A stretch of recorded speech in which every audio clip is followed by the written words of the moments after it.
announcement about his life. Please send your prayers. He misses driving, feels as if he is in a cocoon, and is surprised how hard his new job is. President Donald Trump on Thursday reflected on his first 100 days in office with a wistful look at his life before the White House. "I loved my previous life. I had so many things going," Trump told Reuters in an interview. "This is more work than in my previous life. I thought it would be easier." A wealthy businessman from New York, Trump assumed public office for the first time when he entered the White House on January 20 after he defeated former Secretary of State Hillary Clinton in an upset. More than 5 months after his victory and 2 days shy of the 100-day mark of his presidency, the election is still on Trump's mind.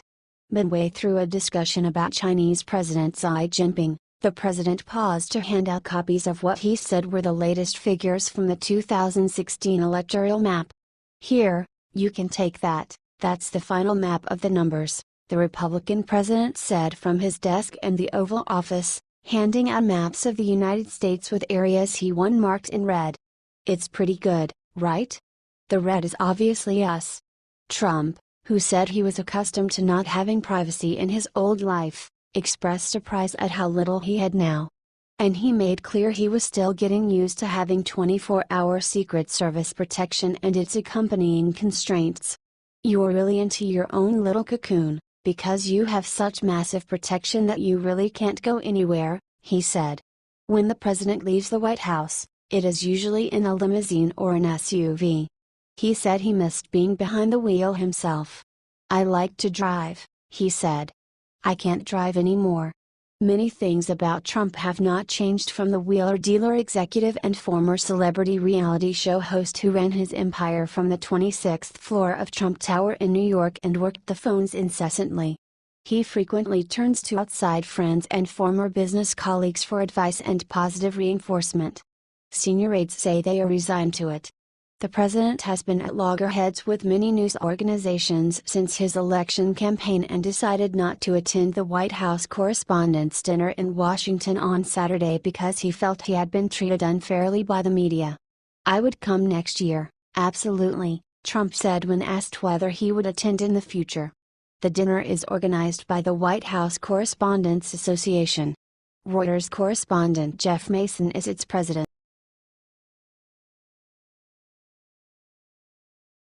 Whoa!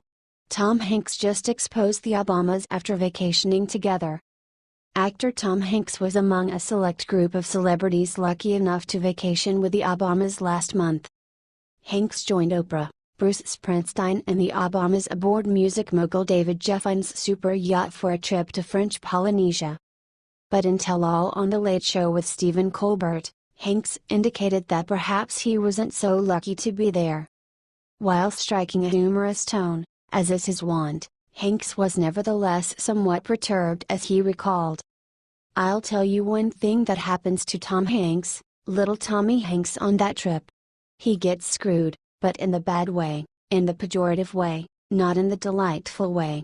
Seriously, who invites Tom Hanks to a swanky vacation and then leaves him in the dust? Only someone as arrogant, stuck-up and overly competitive as Michelle Obama. That's who?"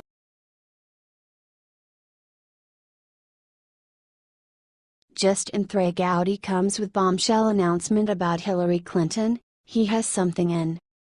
At first, it was Bill Clinton.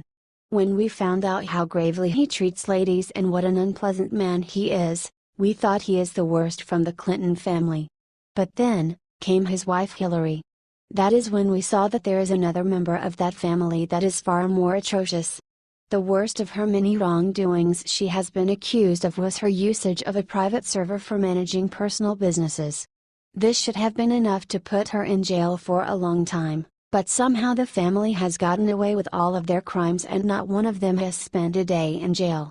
The explanation for this is that they are included in a gigantic system of liberal elites that can do anything they want, especially when they had a Democrat in charge.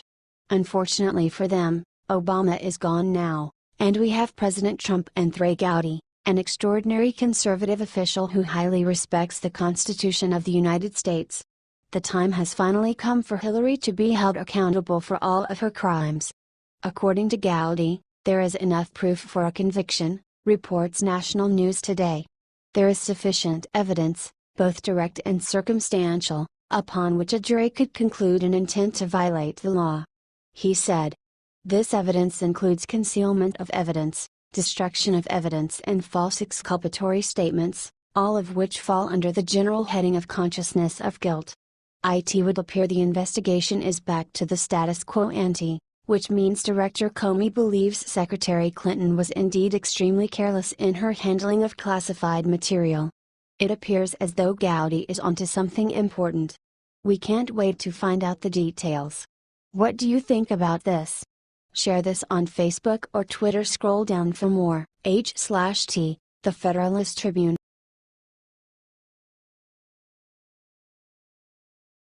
Buckingham Palace makes sad announcement about Queen Elizabeth.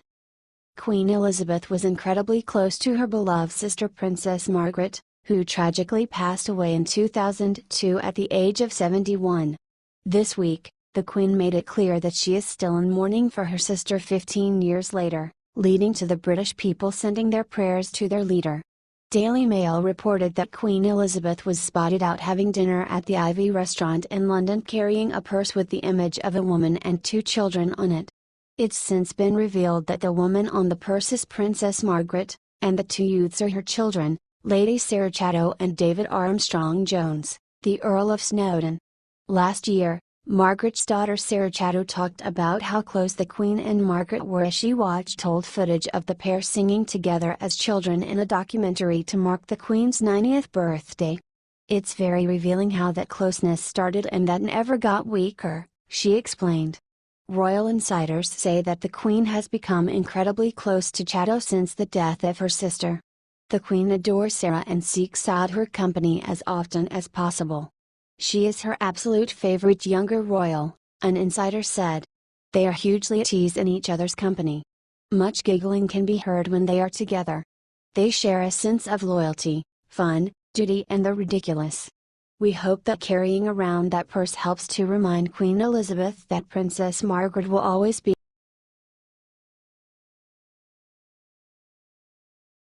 FBI agents turn on Comey unanimously. They all wanted a grand jury for Hillary. Video. You've been hearing about it for weeks. Investigators under Comey have been angry with the outcome of the investigation. And you've been scratching your head since James Comey came out and declared Hillary negligent in the email scandal, but now charges were to be filed. However, no one ever thought they would come out, in public, and tell the truth of what went on behind the scenes of the investigation. Well, they're talking now, and it doesn't look good for Comey, and let's hope the snowball rolls over Hillary. Fox News, the decision to let Hillary Clinton off the hook for mishandling classified information has roiled the FBI and Department of Justice, with one person closely involved in the year-long probe telling FoxNews.com that career agents and attorneys on the case unanimously believe the Democratic presidential nominee should have been charged. The source, who spoke to FoxNews.com on the condition of anonymity, said FBI Director James Comey's dramatic July 5 announcement that he would not recommend to the Attorney General's office that the former Secretary of State be charged left members of the investigative team dismayed and disgusted. More than 100 FBI agents and analysts worked around the clock with 6 attorneys from the DOJ's National Security Division, Counterespionage Section, to investigate the case. No trial-level attorney agreed, no agent working the case agreed, with the decision not to prosecute. It was a top-down decision, said the source, whose identity and role in the case has been verified by FoxNews.com. The person concluded by saying, "Every agent and attorney I have spoken to is embarrassed and has lost total respect for James Comey and Loretta Lynch. The bar for DOJ is whether the evidence supports a case for charges. It did here. It should have been taken to the grand jury.